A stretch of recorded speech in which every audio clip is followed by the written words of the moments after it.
The jury trial for Sean Puffy Combs has started and things are not looking. The trial of music mogul Sean Diddy Combs has officially begun, and already, the courtroom is at the center of a media frenzy.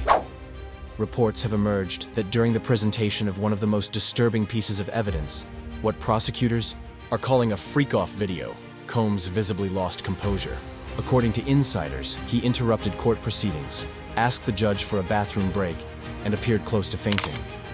But what exactly was in that footage, and can Diddy survive a trial built around such explosive evidence? Social media erupted when a video surfaced showing a man in an orange jumpsuit being wheeled out of a courtroom, followed by images of someone lying motionless on the ground.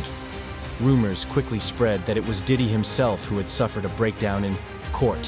One viral video amassed 400,000 views within hours, with the comments section ablaze and blogs speculating about a courtroom collapse.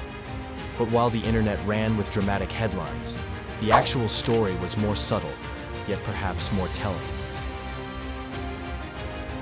According to a New York Post exclusive, Combs wasn't rushed out of the courtroom for a heart attack or dramatic reaction to evidence.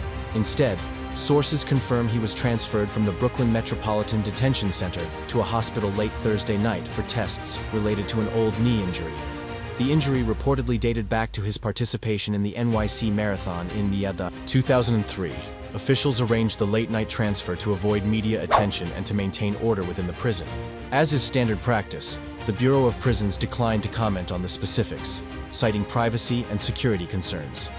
This hospital visit, while not as dramatic as initially portrayed, underscores the gravity of the trial ahead. Combs, once a powerful figure in entertainment circles known for lavish parties and chart-topping records, is now an inmate at one of America's most notorious detention centers.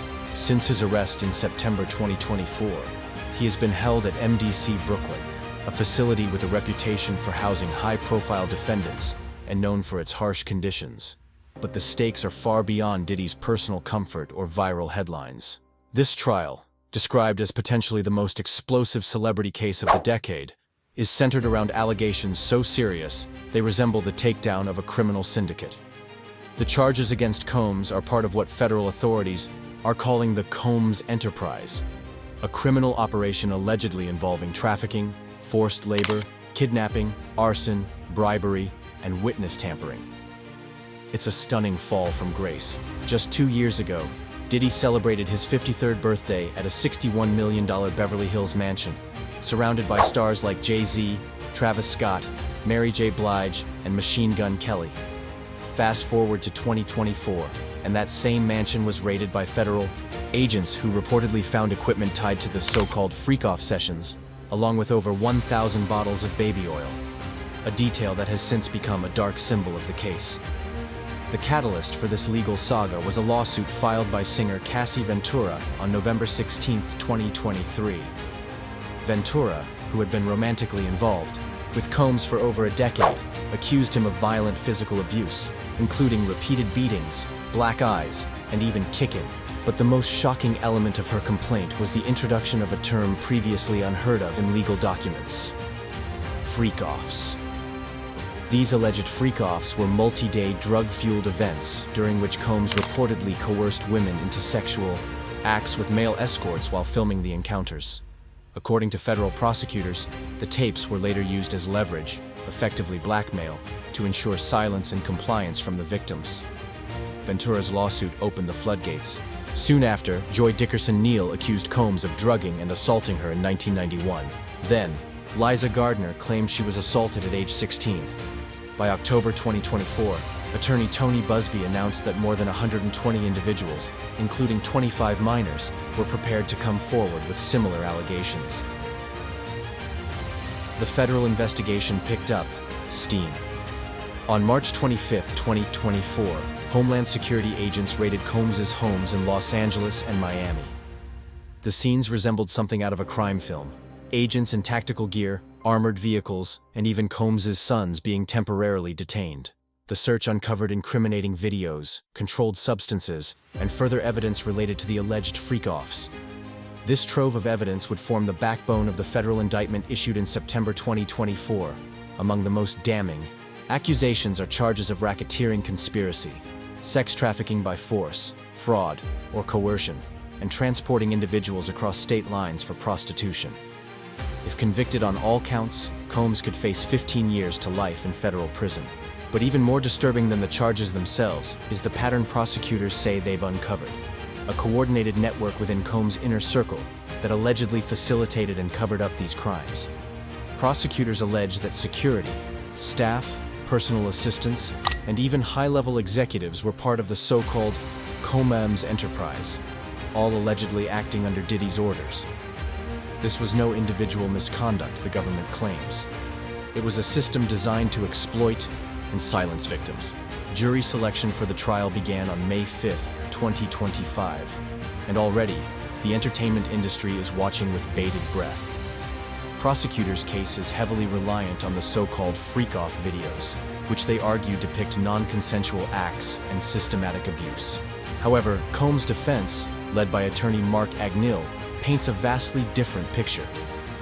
They claim the videos depict consensual adult activity, arguing that the government is unfairly criminalizing behavior that, while extreme, was mutually agreed. Upon a major legal battle is underway over whether these videos should be made public. Prosecutors want them sealed, arguing that public dissemination would violate the privacy of victims and third parties. This strategy mirrors what was done during R. Kelly's trial, where explicit footage was kept under tight control. The fact that prosecutors are taking such precautions indicates how graphic and potentially damaging the material is. In one of the most notable developments, a male staffer reportedly came forward in September 2024, providing a video from May 2023. The footage allegedly shows him and a woman engaged in sexual acts, with Combs clearly visible behind the camera directing the scene. If authentic, this contradicts any claims that Combs was merely a bystander, and strengthens the prosecution's argument that he orchestrated these events. The scale and organization of the alleged freak-offs are alarming. Prosecutors say hotel suites were booked in advance, participants were recruited, drugs were distributed, and medical care, including IV fluids, was arranged to help participants recover from the physical and drug-related toll. The use of over 1,000 bottles of baby oil and industrial levels of lube suggests these weren't spontaneous events, but planned productions. Federal agents even described the freak-offs in the 14-page indictment as elaborate performances, disturbing spectacles allegedly directed and recorded by Combs for both personal use and blackmail. It's a depiction not just of depravity, but of intent. This wasn't chaotic behavior spiraling out of control. Prosecutors argue it was a coordinated, sustained pattern of exploitation. What makes this case even more complex is the timeline. The initial indictment covered events from 2008 to 2024. However, a superseding indictment filed in April 2025 expanded that range to include events dating back to 2004, 2 full decades. This suggests the alleged criminal behavior began while Diddy was at the height of his fame, long before the music industry's recent reckoning with abuse and accountability. Rumors have swirled online about the involvement of other celebrities. A supposed guest list from Diddy's parties circulated online, naming major artists like Beyoncé, Usher, and The Weeknd. While none of these individuals have been charged, the speculation adds another layer of complexity and tension to an already volatile situation.